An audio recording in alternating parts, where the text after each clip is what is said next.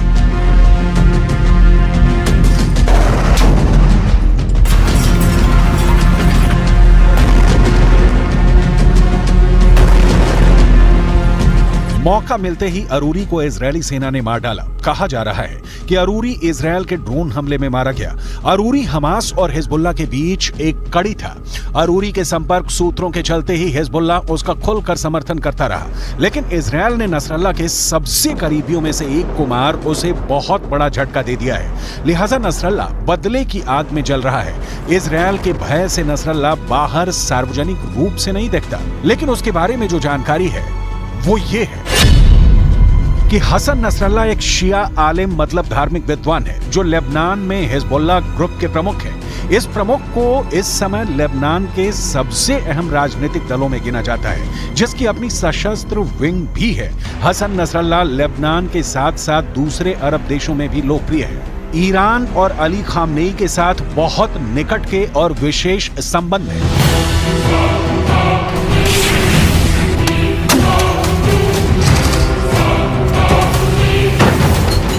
Hezbollah को America की ओर से आतंकवादी संगठनों की सूची में शामिल किया गया है। हिजबुल्लाह का मकसद इजरायल की बर्बादी है। इजरायल भी हिजबुल्लाह को हमास से ज्यादा शक्तिशाली दुश्मन मानता है। यह भी क्लियर है कि बिना हिजबुल्लाह के सफाए के या किसी शांति समझौते के इजरायल चैन से नहीं जी पाएगा, क्योंकि हिजबुल्लाह इजरायल के खिलाफ हमले करने से बाज नहीं आएगा। हिजबुल्लाह के पास हथियारों का बहुत बड़ा भंडार है, जिसमें ऐसी मिसाइलें शामिल हैं जो इजरायली इलाकों में दूर तक हमला कर सकती हैं। इसके पास हजारों प्रशिक्षित लड़ाके हैं।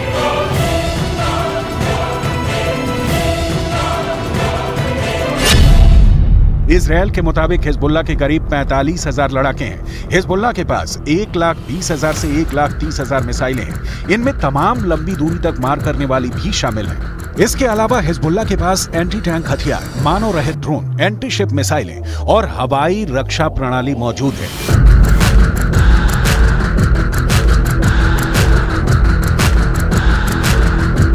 जाहिर है इजरायल को गाजा से भी ज्यादा मुश्किल आएगी अगर हिजबुल्लाह के खिलाफ युद्ध का ऐलान किया तो। लेकिन मुश्किल है कि हिजबुल्लाह को रोकने के अलावा इजरायल के पास दूसरा कोई विकल्प नहीं है। यही वजह है कि इजरायली प्रधानमंत्री बेंजामिन नेतन्याहू ने कह रखा है कि अगर हिजबुल्लाह इस विवाद में दूसरा मोर्चा खोलता है तो उसको अकल्पनीय जवाब दिया जाएगा।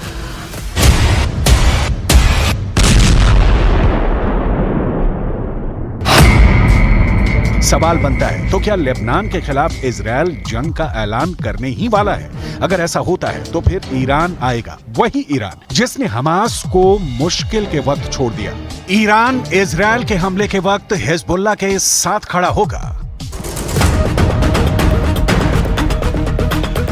इन सवालों का जवाब एक लाइन में नहीं मिलेगा, क्योंकि पूरा अरब वर्ल्ड ऐसे ही हिजबुल्लाह, हमास और हूथी विद्रोहियों को इजरायल के खिलाफ उतारता रहा है।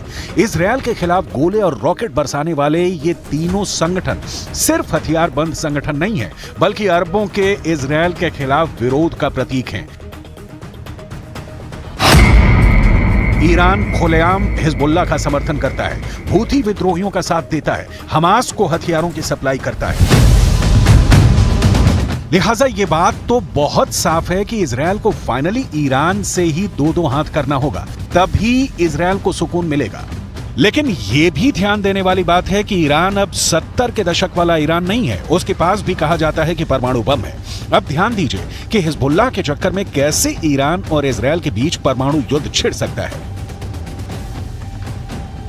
लेबनान और हिजबुल्लाह चीफ हसन नसरल्लाह के पास लड़ाके हैं, ईरान का समर्थन है, हथियार है, लेकिन गौर करने वाली बात है कि पूरा लेबनान हिजबुल्लाह के साथ नहीं है। पूर्ण युद्ध लेबनान के लिए विनाशकारी होगा और इसके लिए जनता का समर्थन बहुत कम है। इसका कारण है कि लेबनान वर्षों से अधिक संकट का शिकार है। राजनीतिक गतिरोध की वजह से उचित ढंग से काम करने वाली सरकार तक नहीं है। लेबनान की जनता पहले से गृह युद्ध, सशस्त्र गुटों के बीच आंतरिक लड़ाई, इजरायल के साथ संघर्ष और पड़ोसी सीरिया में युद्ध के चलते मुश्किलों से गुजरती रही है। 60 लाख की आबादी वाले इस देश के पास इजरायल सरीखे कुछ भी ऐसा नहीं है कि वो इजरायल और अमेरिका का एक साथ सामना कर सके। इजरायल से संघर्ष के बीच लेबनान के सैकड़ों लोग अपने घरों के अंदर रहने या बेरूत के दूसरे शहरों की ओर भागने के लिए मजबूर हुए हैं। लेकिन हिजबुल्लाह इस तरह के पलायन से इजरायल के खिलाफ हमला बंद नहीं करने वाला। लेबनान और इजरायल के बीच की दुश्मनी भी नई नहीं है। 2006 में हिजबुल्लाह ने 2 इजरायली सैनिकों को पकड़ लिया था। हिजबुल्लाह इसके बदले इजरायली कैद में बंद अपने लड़ाकों को छुड़वाना चाहता था, लेकिन इजरायल ने शर्त मानने की जगह हिजबुल्लाह के नेता हसन नसरल्लाह के घर पर बमबारी करके जवाब दिया। इसके बाद दोनों के बीच 34 दिनों तक युद्ध चला। इस जंग में 1100 लेबनानियों की मौत हुई, जबकि 165 इजरायली मारे गए थे। 7 अक्टूबर 2023 के हमले से पहले इजरायल लेबनान बॉर्डर करीब करीब शांति रहा। कभी कभार लेबनान की तरफ से इजरायल में ड्रोन और रॉकेट से हमले होते रहे, जबकि इजरायल ने 2007 से 2022 तक 22,000 बार लेबनानी वायु सीमा का उल्लंघन किया है। इजरायल ने पहले से ही क्लियर कर रखा है कि हमास के आतंकी धरती के किसी भी कोने में छुपे होंगे, उनकी तलाश की जाएगी और उनका खात्मा किया जाएगा। अरूरी को बेरूत में घुसकर मारना इसी कड़ी में है। यही कारण है कि हमास के नेता कभी कतर, कभी ईरान तो कभी लेबनान में ठिकाने बदलकर अपनी जान बचा रहे हैं। दूसरी तरफ इजरायल की खुफिया एजेंसी मोसाद ने इन सारे नेताओं को ट्रैक करने के लिए अपनी टीमें लगा रखी हैं। कतर और ईरान में हमास के नेताओं पर हमले से युद्ध भड़क सकता है, लिहाजा इजरायल हमास के नेताओं के लेबनान जैसे देशों में आने का इंतजार करता है। ऐसा ही हमास के डिप्टी चीफ अरूर के साथ भी हुआ। जब तक कतर में था सुरक्षित था, लेकिन ईरान से होता हुआ जब लेबनान पहुंचा तो ड्रोन हमले में मारा गया। इजरायल का मैसेज लाउड एंड क्लियर है, कतर और ईरान से अभी उलझना नहीं, हिजबुल्लाह, हमास और हूथी को छोड़ना नहीं।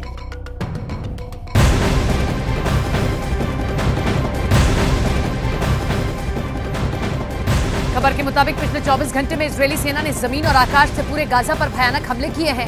फिलिस्तीनी प्रशासन के मुताबिक इजरायली हमलों में गाजा में 100 से ज्यादा फिलिस्तीनियों की मौत हुई है, जबकि करीब 300 फिलिस्तीनी घायल हो चुके हैं। बीते 24 घंटे के अंदर इजरायल ने पूरी गाजा पट्टी में कोहराम मचा रखा है। हालांकि हमास ने यह दावा भी किया है कि इजरायली सेना को भारी नुकसान पिछले 24 घंटे में पहुंचाया गया है। अब यह लगभग तय हो चुका है कि साल 2024 गाजा के लिए काल बनकर आ गया है। भारी नुकसान झेलने के बाद इजरायली सेना बुरी तरीके से बौखला गई है। हमास ने इस वक्त मध्य गाजा, दक्षिणी गाजा के खान यूनिस में इजरायली सेना पर भीषण हमले शुरू कर दिए हैं।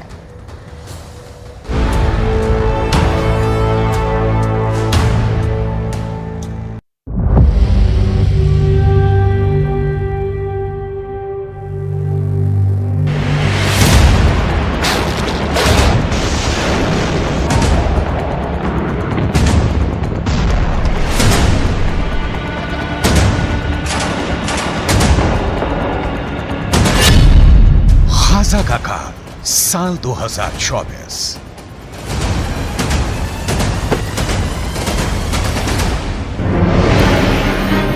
गाजा युद्ध को लगभग 3 महीने होने जा रहे हैं, लेकिन अभी तक इजरायल की आईडीएफ गाजा से हमास लड़ाकों का सफाया नहीं कर पाई है। हालांकि पिछले 36 घंटों में इजरायली सेना ने हमास के लड़ाकों के साथ साथ 200 से ज्यादा फिलिस्तीनियों को मार डाला है। हैरानी की बात तो यह है कि इजरायली सेना पर पिछले 2 हफ्तों से अचानक हमास के लड़ाकों ने उत्तरी गाजा और दक्षिणी गाजा में जबरदस्त हमले शुरू कर दिए हैं। साल के आखिरी दिन 31 दिसंबर 2023 को हमास की तरफ से जारी किए गए इस वीडियो को देखिए, जिसमें हमास के लड़ाके इजरायल के टैंक, बख्तरबंद लड़ाकू वाहनों पर बेहद पास से हमले कर रहे हैं।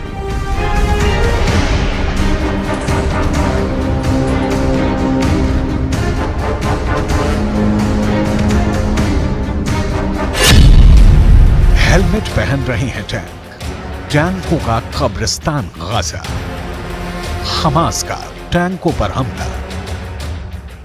31 दिसंबर 2023 को हमास की तरफ से जारी इस वीडियो को देखिए, जिसमें हमास लड़ाके बेहद करीब से इजरायली टैंक के ऊपरी हिस्से पर सीधा हमला कर रहे हैं। हमास का दावा है कि यह हमला इजरायली टैंकों पर दक्षिणी गाजा के खान यूनुस में किया गया है। हमास का दावा है कि यह हमला 30 दिसंबर 2023 को इजरायली टैंकों पर हुआ है।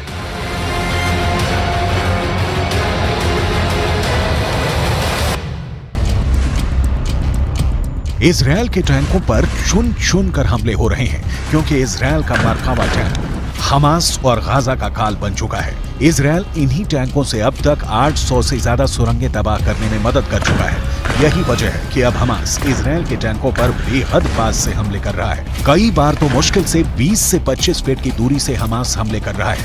हमास के रॉकेट इजरायली टैंकों के हैच वाले यानी ऊपरी हिस्से पर सीधा हमला कर रहे हैं, जिसकी वजह से टैंक बर्बाद हो रहे हैं।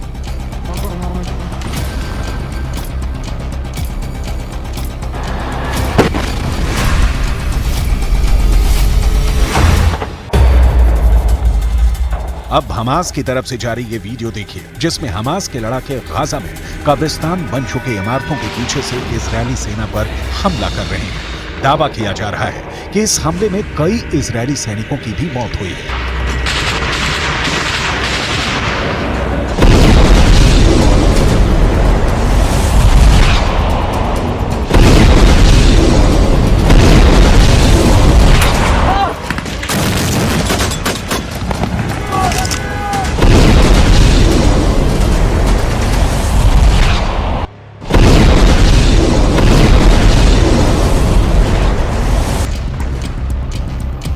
इसी तरह से हमास ने 28 दिसंबर 2023 को इजरायली सेना पर मध्य गाजा में ब्यूरिस शरणार्थी शिविर इलाके में इजरायली सेना पर हमला किया है। टैंक और पैदल सेना पर हमास इसी तरह से हमला कर रहा है। दावा किया जा रहा है कि इस इलाके में अभी भी इतनी ज्यादा सुरंगें बची हैं जहां से अचानक हमास के लड़ाके हमले कर रहे हैं।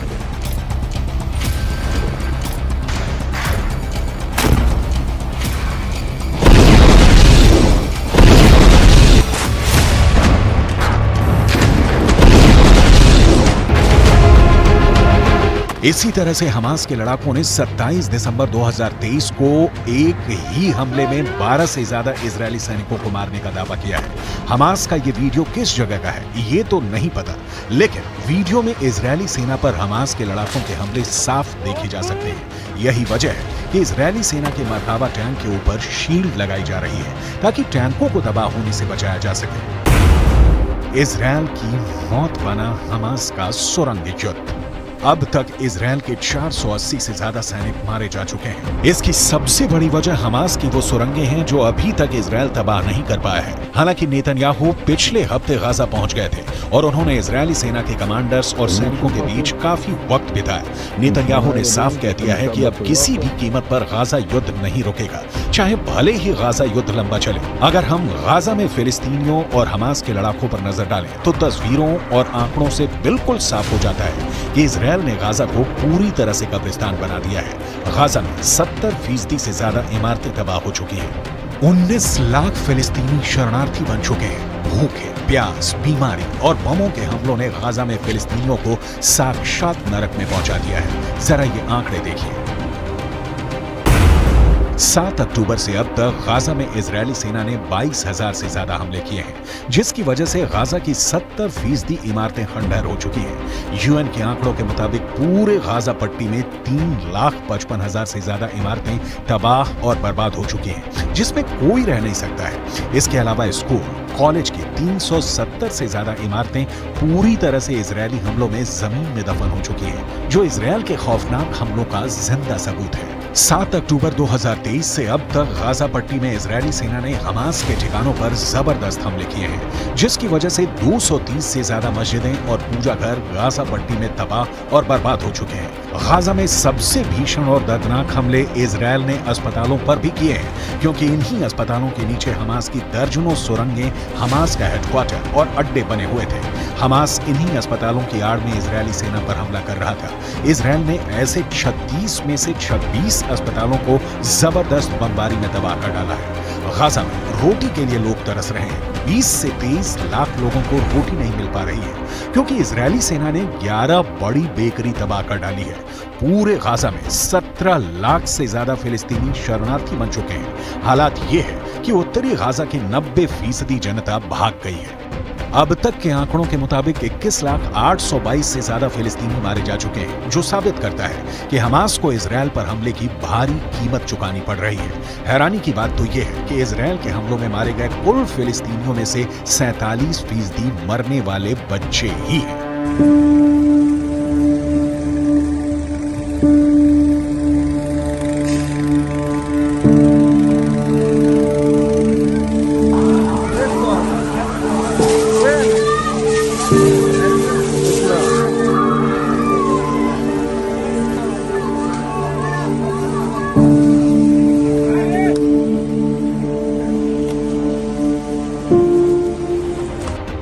इन्हीं हालातों को देखकर हमास, हिजबुल्ला और ईरान अब इजरायल से आर पार की जंग का ऐलान कर चुके हैं। लेकिन नेतन्याहू ने साफ चेतावनी दे दी है कि कोई जिंदा नहीं बचेगा।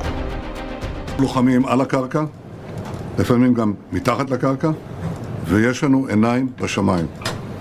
אנחנו אומרים למחבלי החמאס, אנחנו רואים אתכם ואנחנו נגיע אליכם.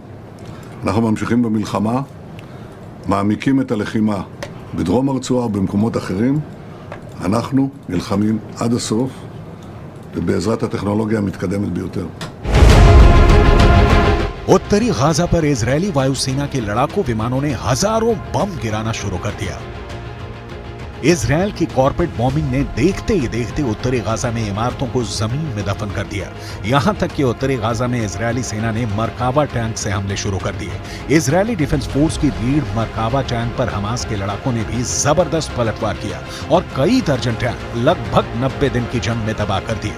हमास के लड़ाकों ने सुरंगों से निकलकर उत्तरी गाजा में हमले किए। इजरायल ने लगभग 90 दिन की जंग में हमास के टॉप कमांडर्स को चुन चुन कर मारा है। अब तक 100 के करीब हमास के कमांडर मारे जा चुके हैं। लेकिन जिस तरह से हमास गाजा में पलटवार कर रहा है, उससे साफ हो चुका है कि साल 2024 गाजा के लिए बहुत विनाशक साबित होने जा रहा है।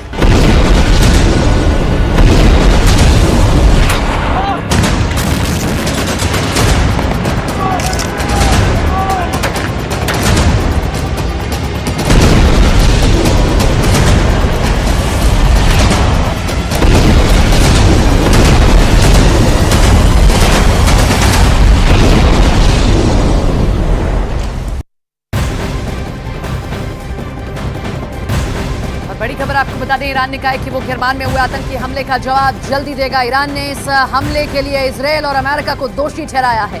इस हमले की जिम्मेदारी ISIS ने ली है।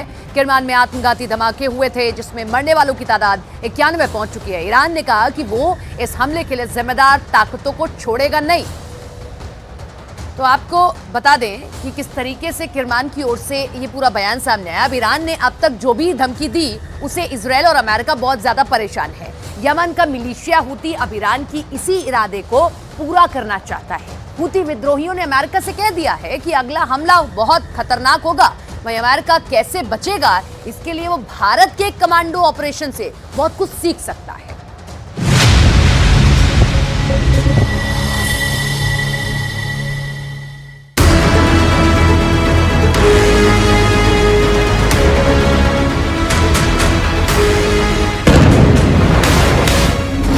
ये वो वीडियो है जिसे देखकर बाइडन हिम्मत जुटा सकते हैं। ये वो वीडियो है जो अमेरिका का डर खत्म कर सकता है। ये वो वीडियो है जिसे देखकर भारत पूरी दुनिया के सामने मिसाल बन गया है। ये वो वीडियो है जिसे देखकर अमेरिका के मशहूर सील कमांडो भारत के मार्कोस कमांडो से सीख सकते हैं। देखिए कैसे भारतीय नेवी के कमांडो एक अगवा हुए जहाज की तरफ बढ़े। कमांडो जहाज पर सवार होते हैं और चारों तरफ फैल जाते हैं। एक एक कोने की तलाशी ली जाती है। जहाज पर कब्जा करने वालों को ललकारा जाता है और फिर ऑपरेशन जीत लिया जाता है। पूरी खबर यह है कि भारतीय नौसेना के मार्कोस कमांडो ने सिर्फ 2 घंटे के अंदर एक कार्गो जहाज को मुसीबत से बचा लिया। मार्कोस यानी मरीन कमांडोज, इस फोर्स ने सोमालिया के समुद्री लुटेरों में दहशत पैदा कर दी। भारत की इस कमांडो टीम ने ऐसा ऑपरेशन चलाया कि समुद्री लुटेरे भाग खड़े हुए और कार्गो जहाज पर बंधक बनाए गए 21 लोग छुड़ा लिए गए। इस कमांडो ऑपरेशन में भारतीय नौसेना ने उत्तरी अरब सागर में लाइबेरिया के झंडे वाले मर्चेंट शिप MV लीला शिप को बचाकर दिखाया है। इस कमांडो एक्शन में इंडियन नेवी के स्पेशल समुद्री कमांडो फोर्स मार्कोस पूरी दुनिया को बता रही है कि समंदर में दुश्मनों से कैसे लड़ा जाता है। ये जान की बाजी लगाने जैसा है, दुश्मन की गोलियों का सामना करने जैसा है। भारत ने इस जहाज को बचाने के लिए पूरी ताकत लगा दी। लाइबेरिया के झंडे वाले मर्चेंट शिप MV लीला शिप को बचाने के लिए सिर्फ मार्कोस कमांडो ही तैनात नहीं किए गए, इसमें P-8I टोही विमान भी शामिल रहा। इसमें अमेरिका से ही खरीदा गया MQ-9B प्रेडेटर ड्रोन भी शामिल हुआ। ऑपरेशन से पहले, ऑपरेशन के दौरान जहाज पर बराबर नजर रखी गई और फिर जब भारत के मार्कोस ने MV लीला जहाज पर चढ़ाई की तो जीत भारत की हुई। इस जहाज के आसपास कई मतलब 5-6 धाउस और फिशिंग बोट्स वगैरह थे, तो उनका भी डिटेल्स वगैरह रिकॉर्ड किया गया। तो इससे उनका कॉन्फिडेंस था कि पायरेट अटैक हुआ है और कोई जानकारी नहीं था कि पायरेट्स ऑन बोर्ड है नहीं है, इसके बारे में ज़्यादा इन्फॉर्मेशन नहीं था क्योंकि क्रू सिटाडेल के अंदर थे और उनको भी ज़्यादा इन्फॉर्मेशन नहीं था। तो इतने में हमने डिसाइड किया कि जैसे सेकंड P-8I जाके इसको जो फर्स्ट P-8I है उसको ऑन द स्पॉट रिलीव करेगा और उसके बाद एक सी गार्डियन भी जाएगा ताकि वो सिचुएशन को मॉनिटर करे और वीडियो वगैरह में रिले कर सके। सवाल है कि ऐसी हिम्मत अमेरिका क्यों नहीं दिखा पाया जो इस वक्त लाल सागर में मौजूद होने के बावजूद यमन के हूथी विद्रोहियों से घबराया हुआ है। क्या अमेरिका के सील कमांडो भारत के मार्कोस कमांडो से कमजोर हैं? क्योंकि यहां तो मार्कोस कमांडो ने 2 घंटे में ऑपरेशन करके दिखाया है। भारत ने हर टेक्नोलॉजी और मिलिट्री पावर का इस्तेमाल करके समुद्री लुटेरों को डरा दिया, भगा दिया। अमेरिका तो खुद को सुपर पावर कहता है, आखिर उसका कैरियर हूथी विद्रोहियों को देखकर लाल सागर से क्यों भाग गया?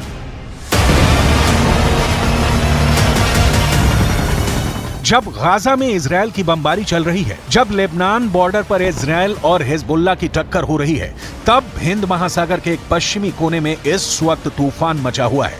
हालात बहुत ज्यादा खराब है और अब यहां युद्ध का ऐसा खतरा है कि सवाल खड़े होने लगे हैं कि क्या अमेरिका यमन के हूथी विद्रोहियों से डर गया है? यह सवाल इसलिए क्योंकि उसके फैसले तो यही साबित करते हैं। इस वक्त अमेरिका को एशिया के 3 इलाकों में चैलेंज मिल रहा है। चैलेंज नंबर 1 अरब सागर, चैलेंज नंबर 2 आदेन की खाड़ी, चैलेंज नंबर 3 लाल सागर। इस वक्त हूथी विद्रोही लाल सागर में इजरायल से जुड़े जहाजों को टारगेट बना रहा है। इसीलिए अमेरिका ने अपनी नौसेना लाल सागर में तैनात की हुई है। यमन के हूथी विद्रोहियों ने कह दिया है कि जो भी लाल सागर में अमेरिका के साथ आएगा उस पर हमला जरूर होगा।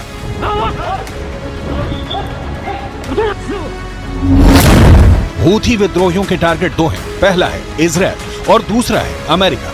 हूथी विद्रोहियों ने इजरायल के शिप को टारगेट करना शुरू कर दिया है। वो अमेरिका को भी अपना दुश्मन नंबर 2 मानता है। अमलियत इस्तिहदाफ लिसफीनत CGM तेज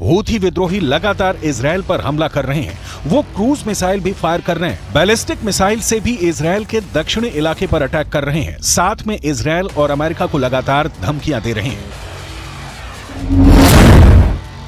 यमन के हूथी विद्रोहियों ने 15 देशों को ललकारा है, यानी हूथी विद्रोहियों ने 15 देशों से युद्ध लड़ने की तैयारी कर ली है। इसमें अमेरिका और इजरायल के अलावा ऑस्ट्रेलिया है, कनाडा है, बहरीन है, यूरोप के Belgium, Denmark, Germany, Italy, the Netherlands और ब्रिटेन के अलावा न्यूजीलैंड है। जापान है, दक्षिण कोरिया है और सिंगापुर भी। ये अमेरिका को जवाब है जिसने लाल सागर को हूथी प्रूफ बनाने के लिए ऑपरेशन प्रॉस्पेरिटी गार्डियन की शुरुआत की है।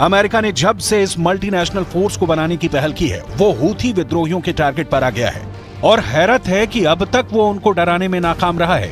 हूथी विद्रोहियों ने कह दिया है कि वो अब इन देशों के जहाजों को टारगेट बना सकता है और ऐसा वो लाल सागर में करेगा, ऐसा वो आदेन की खाड़ी में करेगा। ये वो देश हैं जो अमेरिका के उस गठबंधन का हिस्सा बन चुके हैं जो लाल सागर में हूथी विद्रोहियों के हमले को नाकाम करना चाहते हैं और इसके लिए ये गठबंधन यमन पर हमला करने की भी धमकी दे रहा है।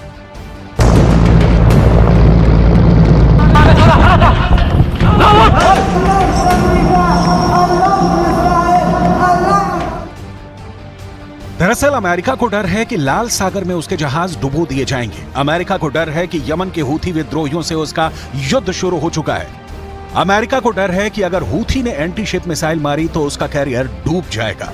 हूथी विद्रोहियों से इजरायल के बाद अब अमेरिका को भी खतरा बढ़ गया है। हूथी विद्रोही दिखा चुके हैं कि वो जहाज पर कैसे कब्जा करते हैं, वो कैसे इजरायल से जुड़े जहाजों को टारगेट कर रहे हैं। यह हेलीकॉप्टर वाला ऑपरेशन इसका सबूत है। इस हेलीकॉप्टर के पिछले रैंप वाले दरवाजे पर 2 झंडे लगे हैं। एक है यमन का झंडा और उसके नीचे है फिलिस्तीन का फ्लैग। ये लाल सागर है, दुनिया इसे रेड सी के नाम से जानती है। देखिए रेड सी में क्या हुआ। हेलीकॉप्टर किसी तरह जहाज की रफ्तार से रफ्तार मिलाकर आगे बढ़ता है और इस शिप पर उस जगह पहुंचता है जहां ये जहाज पर उतर जाए। लेकिन अचानक इस हेलीकॉप्टर से कमांडो निकलने शुरू हो जाते हैं। जहाज पर हमला होता है और ये कमांडो जहाज पर कब्जा करना शुरू कर देते हैं।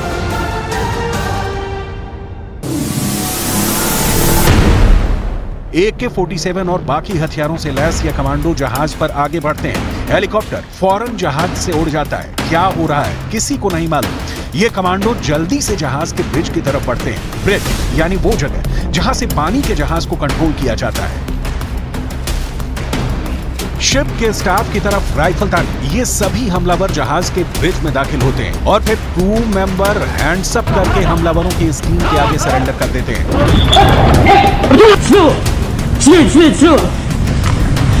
शिप के ब्रिज पर कंट्रोल करने के बाद इन हमलावरों का कब्जा बाकी जहाज पर होने लगता है। ऐसे हमलों को रोकने में अमेरिका और यूरोप के देश नाकाम साबित हुए हैं। अमेरिका सुपर पावर होने के बावजूद हूथी विद्रोहियों का सामना नहीं कर पा रहा। यमन के हूथी विद्रोही जब किसी जहाज पर कब्जा करते हैं या उस पर हमला करते हैं तो उसे चारों तरफ से उनकी स्पीड बोट घेर लेती है और फिर जहाज उनके कंट्रोल में आ जाता है। ऐसे में भारत के कमांडो ऑपरेशन को देखकर अमेरिका सीख सकता है। भारत ने बता दिया है कि जहाज पर कब्जा हो तो कैसे लड़ा जाता है, लेकिन अमेरिका की हिम्मत हूथी विद्रोहियों के खिलाफ दिखाने में अब तक नाकाम रहा है और इसका खामियाजा अब इजरायल ही नहीं पूरा यूरोप भुगत रहा है। यमन के हूथी विद्रोही जो गाजा पर इजरायल की बमबारी रुकवाने के लिए इजरायल के जहाजों या उसके लिए माल ले जा रहे कार्गो शिप को टारगेट कर रहे हैं और अब उन्होंने अमेरिकी नौसेना के जहाजों पर हमला करने की कसम खाई है। फिलहाल हूथी इजरायल से जुड़े जहाजों को निशाना बना रहे हैं। उन्होंने इजरायल से जुड़े जहाजों के खिलाफ न सिर्फ हमले किए हैं बल्कि उनको अगवा भी किया है। इन हमलों ने कई कंपनियों को माल की आवाजाही रोकने पर भी मजबूर किया है।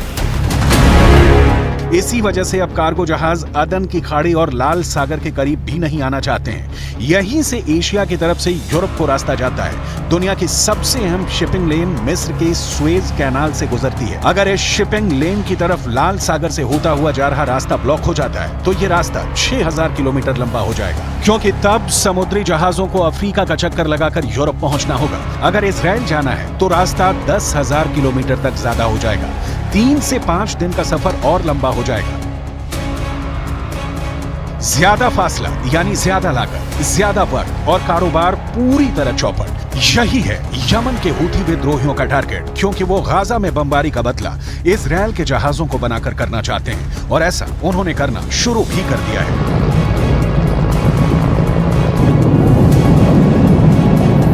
ऐसे में भारतीय नौसेना का वीडियो अमेरिका के लिए एक सबक है।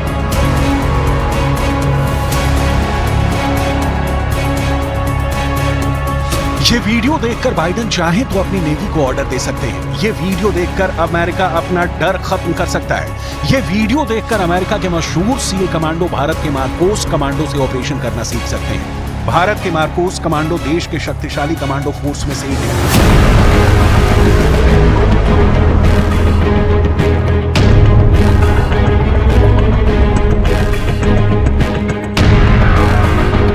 1987 में बने मार्कोस बहुत ही तेजी से ऑपरेशन करते हैं। इन्हें अमेरिका के नेवी सील्स की तर्ज पर ही तैयार किया गया था। लेकिन हैरत की बात यह है कि आज ये ऐसे ऑपरेशन को अंजाम दे रहे हैं जो खुद अमेरिका लॉन्च करने से घबराने लगा है। दरअसल इस वक्त लाल सागर में बहुत आग है। इस वक्त लाल सागर के आसपास बहुत गुस्सा है। इस वक्त लाल सागर में वॉर जोन भड़कने की कगार पर है।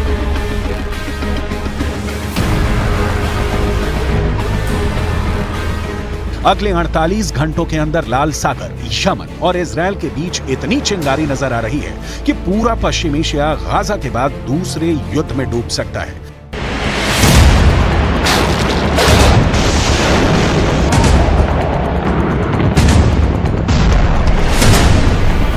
गाजा में चल रही जंग के बाद दुनिया में कारोबार के लिहाज से हालात कितने गंभीर हो चुके हैं, इसका खतरा सब महसूस करने लगे हैं। इजरायल ने दुनिया के प्रेशर के सामने झुकने से मना कर दिया है। लिहाजा अब हूथी विद्रोही, जिनकी ईरान से बेहद करीबी है, उन्होंने इजरायल के शिप को टारगेट करने का फैसला किया है। वो जानते हैं कि उनके करीब से गुजरती शिपिंग लेन दुनिया की लाइफलाइन है और यहाँ पर हमला करने का मतलब इजरायल और अमेरिका के गले पर हमला करने जैसा है। Houthi seizure of the motor vessel Galaxy Leader in the Red Sea is a flagrant violation of international law. We demand the immediate release of the ship and its crew, and we will consult with our allies and UN partners as appropriate on next steps. देखा जाए तो अब लाल सागर में America अकेला पड़ गया है, क्योंकि जब अमेरिका घबराया हुआ है तो बाकी छोटे देश कैसे हूथी विद्रोहियों के एंटी-शिप मिसाइल का सामना करेंगे? ये सवाल अब बाइडेन से पूछे जा रहे हैं। अमेरिका ने जब से हूथी विद्रोहियों को टारगेट किया है, उसके 10 लड़ाके मार गिराए हैं। तब से कहा जा रहा है कि खून खून हुआ लाल सागर। नए वॉर जोन में अब मचने वाला है महाबवंडर।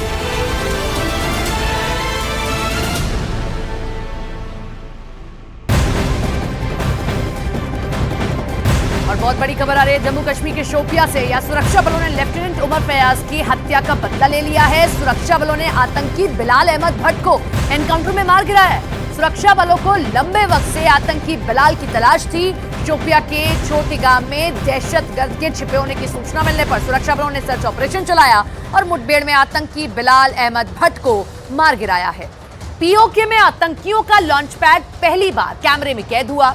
एलओसी के पास से ऐसी तस्वीरें मिली जिसमें पाकिस्तानी आतंकियों के लॉन्च पैड देखे जा सकते हैं। सेना दावा करती है कि एलओसी की दूसरी तरफ जो गांव हैं, वहां के घरों को आतंकी लॉन्च पैड के रूप में इस्तेमाल कर रहे हैं।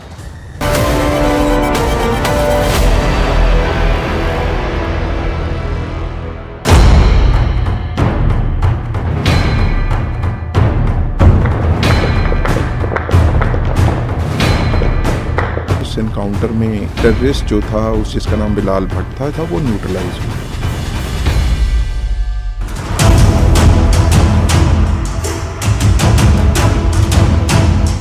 लेफ्टिनेंट उमर फयाज की हत्या का बदला सेना ने ले लिया है। सेना के इस अफसर की 2017 में हत्या करने वाले आतंकी को सुरक्षा बलों ने ढेर कर दिया है।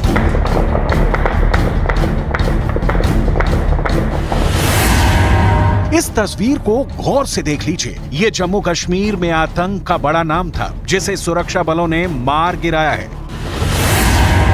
नाम है बिलाल अहमद भट्ट। काम आतंकी वारदात को अंजाम देना। लश्कर-ए-तैयबा का दहशतगर्द। आरोप 2017 में लेफ्टिनेंट उमर फयाज के अपहरण और हत्या में शामिल होने का। इस आतंकी के गुनाहों की लिस्ट बहुत लंबी है। कैसे बिलाल अहमद भट्ट घाटी में आतंक का पर्याय बना, ये सब बताएंगे आपको। लेकिन उससे पहले ये तस्वीर देखिए। जगह जम्मू कश्मीर का शोपिया। सुरक्षा बलों ने पूरे इलाके को घेर रखा है। दोनों तरफ से अंधाधुंध फायरिंग हो रही है। सामने कुछ आतंकी छिपे हैं। आतंकियों से निपटने के लिए जवान दबे पांव आगे बढ़ रहे हैं, लेकिन इसकी भनक आतंकी को लग गई और जवानों पर उसने फायरिंग शुरू कर दी।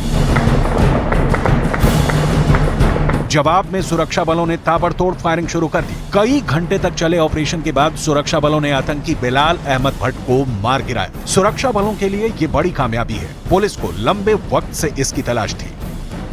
जम्मू कश्मीर में सुरक्षा बलों का आतंकियों के खिलाफ ऑपरेशन जारी है। पुंछ और राजौरी में हुए एनकाउंटर के बाद सिक्योरिटी फोर्स कोई चांस नहीं लेना चाहते। यही वजह है कि इस वक्त घाटी में लगातार सेना का सर्च ऑपरेशन जारी है। एक के बाद एक आतंकी का सेना सफाया कर रही है, लेकिन असली टारगेट तो एलओसी के पार है।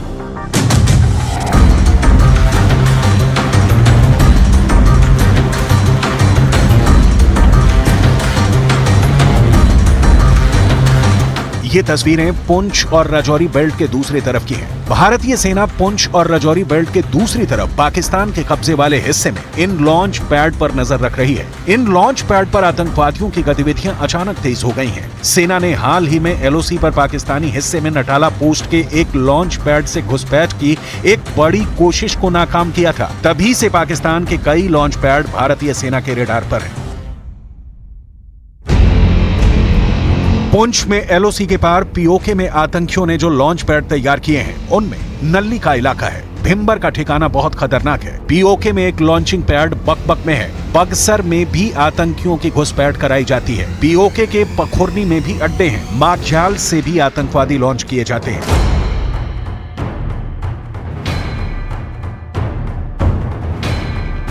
एलओसी और पीओके की इंटेलिजेंस से एकदम लेटेस्ट इंफॉर्मेशन मिली। पाकिस्तान आतंकियों को कई ग्रुप में तैयार कर रहा है। इसके लिए पाकिस्तान के ट्रेनिंग कैंप कई क्लस्टर में एक्टिव हैं। रिपोर्ट है कि पाकिस्तान की सेना ने सभी लॉन्च पैड एलओसी के आसपास तैयार कर दिए हैं।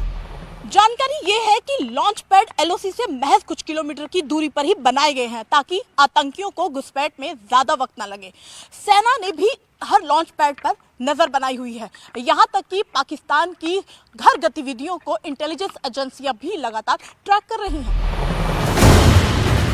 एक्सक्लूसिव रिपोर्ट यह है कि पीओके में आतंकियों के कैंप में कई मीटिंग हो रही है। इस मीटिंग में पाकिस्तान की खुफिया एजेंसी आईएसआई के अफसरों का लगातार आना जाना है। मीटिंग में कश्मीर के अंदर आतंकवादी हमलों को लेकर बात हो रही है और घुसपैठ की कोशिश तेज करने पर फोकस किया जा रहा है। न्यूज 18 को मिली जानकारी के मुताबिक आतंकवादियों का कैडर इस वक्त पेशावर से बहावलपुर और मुजफ्फराबाद के अलग अलग ठिकानों पर मौजूद है। यही नहीं, पाकिस्तान की तरफ से इनको हर संभव मदद मिल रही है। घुसपैठ से पहले इन आतंकियों को मुजफ्फराबाद और कोटली पहुंचा दिया जाता है। आतंकवादियों के ये क्लस्टर मनशेरा में है, मुजफ्फराबाद में है, कोटी में है और मुरीदके के साथ बहावलपुर में है। मनशेरा पाकिस्तान में है और यहाँ बालाकोट, गढ़ी हबीबुल्ला और पतरासी में टेरर कैंप है। मुजफ्फराबाद पीओके में है और यहाँ चेलाबंदी, सवाई नाला, मुस्करा अक्सर और दुलाई नाला में टेरर कैंप है। कोटली भी पीओके में है। गुलपुर, सेंसा, बराली और दुंगी में भी आतंकवादियों को ट्रेनिंग मिल रही है। पुंछ और राजौरी में हुए आतंकी हमले के पीछे ऐसे ही आतंकियों और उनकी मदद करने वालों का हाथ बताया जा रहा है। जम्मू कश्मीर में इस वक्त आतंकी संगठन टीआरएफ काफी एक्टिव है, यानी द रेजिस्टेंस फ्रंट। इसका ये ग्रुप लंबे वक्त से जम्मू कश्मीर में आतंकी हमलों की प्लानिंग कर रहा है। नए अटैक में जो आतंकी शामिल रहे, उनमें जैश से लेकर लश्कर और हिजबुल का कैडर एक्टिव रहा है।